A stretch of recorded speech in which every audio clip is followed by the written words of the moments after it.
The award winner is Cadet Jesse Burgess, but we're not going to let you stand up here yet. I have to say a few nice things about you. So we reached out to your instructor last year, Major Andrew Elsdid. I'm going to paraphrase a little bit because Andrew wrote a lot. He had a lot of good things to say, but I've tried to pick out a couple highlights, okay? So he says, one of the reasons Jesse is receiving the Boyd Harris Award can be summed up with a couple quick anecdotes. Approximately 1 week before each of her major papers was due, right around the time that most students only start thinking about those papers, I'd receive a draft from her asking for feedback. Most of the time I would read the paper and it was already a solid A. I would tell her that, but give her a little bit of feedback.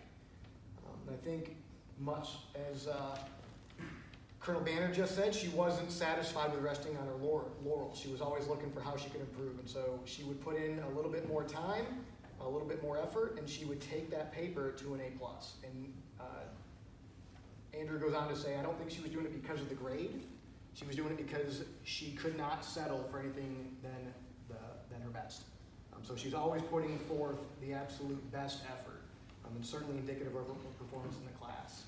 Second anecdote that he'd like to share, he said, despite his attempts to remove bias from his grading by masking names, being anonymous in the exams and papers that he reviewed, he could usually tell within a couple sentences which one was Jesse's. He'd go back and check and said, yep, just the quality of the writing, the application of the materials, the insights that she had set her apart from her peers. And no wonder she's receiving this award for a reason. Finally, he said he'd like to point out that from his perspective, Jesse's not deterred by challenge. She sets goals and she works to achieve those goals. He said that he and Jesse had a conversation about halfway through the semester, along with several other cadets, about the Boyd Mac Harris Award. And she seemed to want to make that a goal, and so she ultimately worked and put in the time and effort and performed at such a level to achieve that goal. And he wanted to end by saying he can imagine a future scenario where Jesse's commander assigns a seemingly insurmountable task. While others may shrink from the challenge or panic, Jesse will stay calm, cool, and collected and do what it takes to achieve success. That's the kind of leader she is. He's proud of you, and he's confident that you'll go on to lead with optimism, confidence, and kindness. And he also said that save your papers because you should come back and teach PL300 someday. All right, so congratulations. Come on up, please.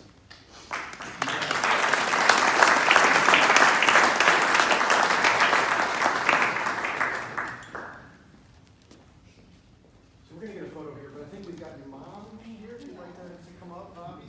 And then, do we have any tag teams here?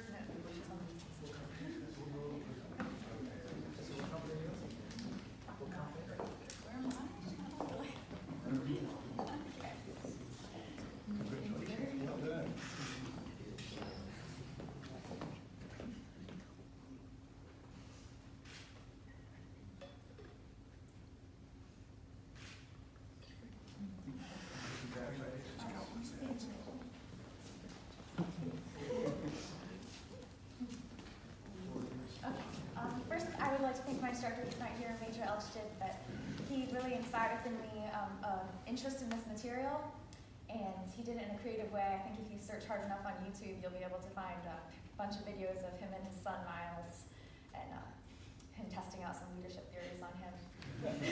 Of all the courses I've taken at West Point, PL300 made me the most excited about my near future. And you know, math and science, lots of times I'm learning, trying to memorize these abstract ideas. But in PL300, I'm learning stuff that I know I'm going to be able to use in my near future, and that's exciting to me. Finally, West Point does a really good job of making us aware of our weaknesses, and it's funny that you spoke about this, because I was thinking about how PL300 was refreshing in that I had the opportunity to think about some of my strengths and things that have brought me to where I am today and that I can develop and that are going to make me a unique and effective leader. And for that, I'm also